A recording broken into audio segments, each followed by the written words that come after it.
it's those military academy students. I wonder what they're doing all the way out here. Oh well. Looks like things are gonna start getting interesting.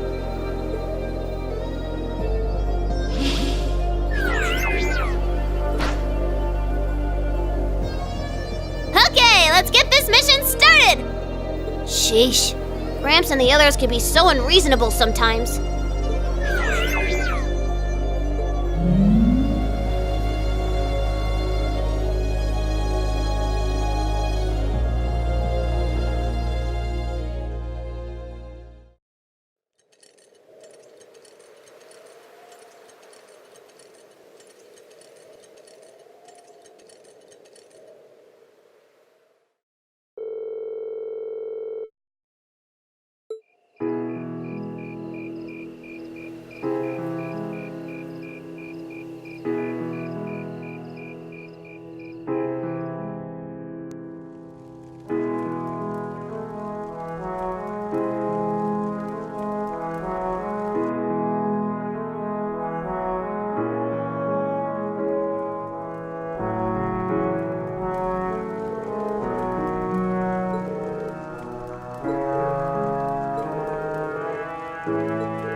I'm such an idiot.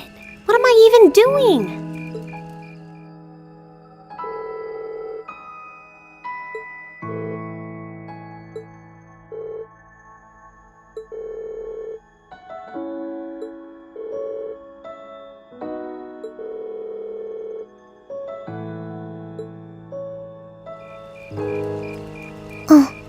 Elisa?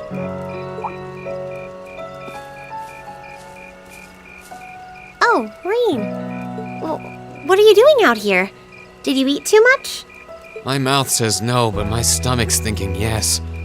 You doing okay? You seem a bit unsteady there. Nothing like that. I'm just feeling a little out of it. I'm just going to stay out here for a while and get some fresh air. Then I'll be Whoa!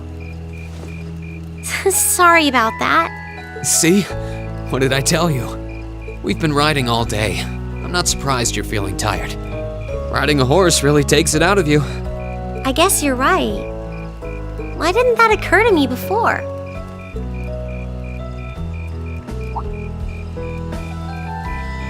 Hey, Elisa, look up at the sky. Huh? Oh, wow! You know, I didn't even notice it last night because we turned in so early. But now that we know, if you're out here to get some air, better to take in the starlight than look at the ground, right? You're right.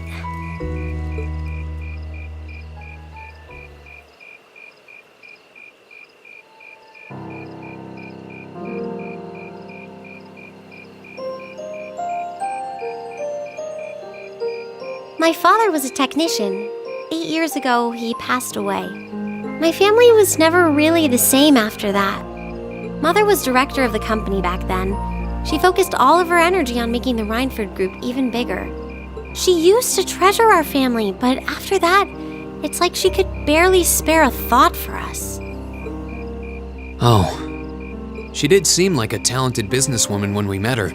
Well, more than talented to run the Rhineford Group. What you saw in Ruhr Station was just a watered-down version of her normal intensity. We'd be able to have dinner together maybe once every 3 months, and that's being generous. But at least I wasn't alone. Grandfather and Sharon were always there for me. That's how it was, huh? I guess you've known Sharon for a long time then. Yeah, my mother hired her about 7 years ago. Being a Rhineford and all, I never had many people I could really call friends when I was young. The nobles looked down on me, of course, but the common people treated me like I was different from them, too. At least with my grandfather and Sharon around, I never felt totally alone. Grandfather introduced me to all kinds of different hobbies, like horseback riding and playing the violin. Sharon taught me self-defense and archery, and all the high society etiquette expected of a lady. Meanwhile, my mother kept expanding the company completely against the wishes of my grandfather, the chairman. I see. Though, hasn't Rhineford always been a big industrial company? Kind of, yeah. Even back then, they took on projects in all fields, from steel mills to railway construction to guns and tanks. It's not surprising there are people out there who like to call the company a merchant of death. I can't say I completely agree with that side of the company, but I've never felt embarrassed or ashamed about it. But a few years ago, the Rhineford Group finally went too far. What do you mean? Those 2 railway guns set up in Gorelia Fortress on the eastern edge of the Empire? You know about those, right? Yeah, I've heard of them. They're supposed to have the longest range of any orbital cannon in the world. I've only seen their spec sheets, but the destruction they're capable of is terrifying. Erebonia's still fighting with Calvert over Crossbell, and those guns are capable of targeting any point in Crossbell State. In just a couple hours, they could wipe Crossbell City and its 500,000 citizens off the map. No way. That's way beyond being a weapon of war. More like an instrument of massacre. I couldn't agree more. And neither could my grandfather, who supervised their construction. Even though my mother was the one who signed off on the project, my grandfather regretted it like the decision was his. As he was hesitating over whether to hand them over to the Imperial Army, my mother betrayed him. What? She went behind his back and secured the support of all of Rhineford's major shareholders. Everyone from Ruhr's ruling lord Marquis Ragnar to the top brass of the Imperial Army was on her side. In the face of such overwhelming pressure from all sides, my grandfather was forced to capitulate. He stepped down as chairman, and my mother wasted no time taking his place. That's when my grandfather decided to leave the company entirely. And me. I thought I'd at least have Sharon on my side, but she just did whatever my mother told her to do. It's been 5 years since then already. Oh. I think I get it now. Why she gets under your skin, I mean. It's not so much what your mother did, but how it ended up tearing your family apart. Yeah. I couldn't believe my mother would betray her own father. I couldn't believe grandfather would take it without fighting back. I couldn't believe Sharon, who'd always supported me, watched it all happen without a word of protest. It really drove it home to me. How big the Rhineford Group was now, and how small I was. I hated realizing it had become so large that corporate interests were stronger than family ties. Looking back, I guess that's when I decided I'd leave home and enroll in the academy.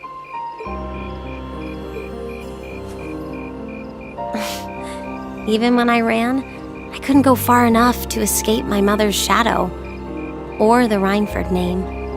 Then I come here and find my grandfather happily enjoying a whole new life without a care in the world. When I stepped outside, I was feeling so lost, so frustrated, wondering what I'd been doing all this time. but it's kind of strange, you know? I look up at the stars and it feels like I can escape the gravity of everything. I think I'm finally starting to understand why my grandfather chose to leave it all behind and move out here in the first place. You really are strong, Elisa. Stronger than you realize. You were finally ready to talk about it, about your family and the company and everything.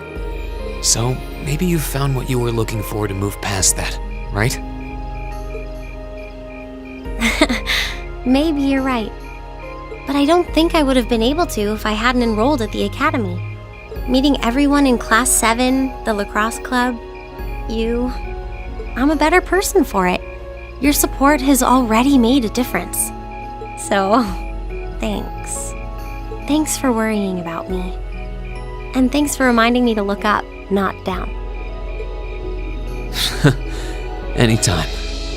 Though, truth be told, I came to check on you because Emma asked me to. Sorry to ruin the moment. I thought that might be the case. Oh well, there's always next time.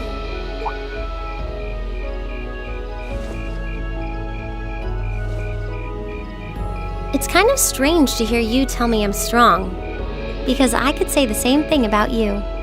You always seem to get thrust into the role of leader, someone we can count on to keep us on track. I guess running errands on all my free days is really helping me buckle down.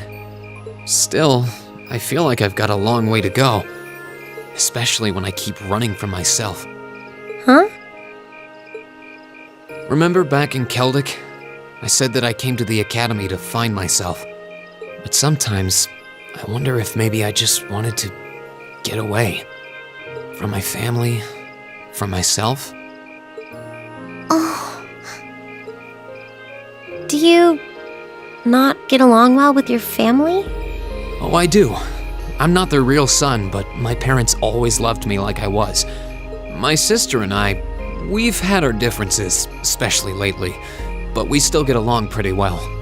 No, the problem's just with me. Reen. Still, I suppose the fact you were finally ready to talk about it means that maybe you found what you were looking for to move past that, right? Who'd have thought I'd have the chance to feed you your own good advice so soon? I can't believe you can just say things like that with a straight face. Maybe being on the receiving end every now and then will do you some good. All right, you got me. I admit defeat. But yeah, I guess I'm starting to figure things out in my own way. Maybe enrolling at Thor's was the first thing I'd done right in a long time. I ended up in Class 7. And now, all of us are out here like this, spending time together. Yeah, I like that. I hope the things we learned during our field studies can help us all make a difference in the world. So... Wait, all of us?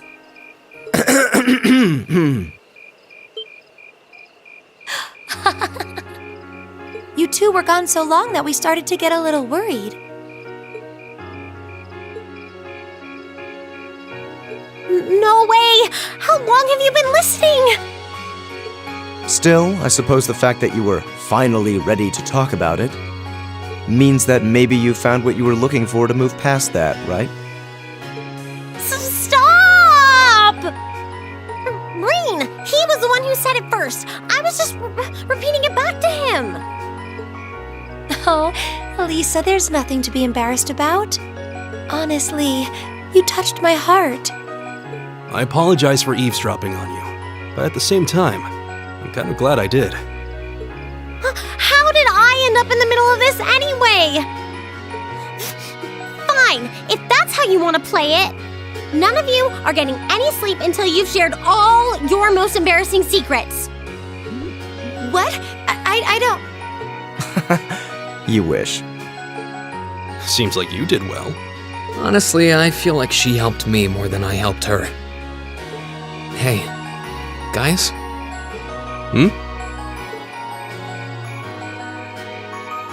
This is a really beautiful place. Yeah, ain't it?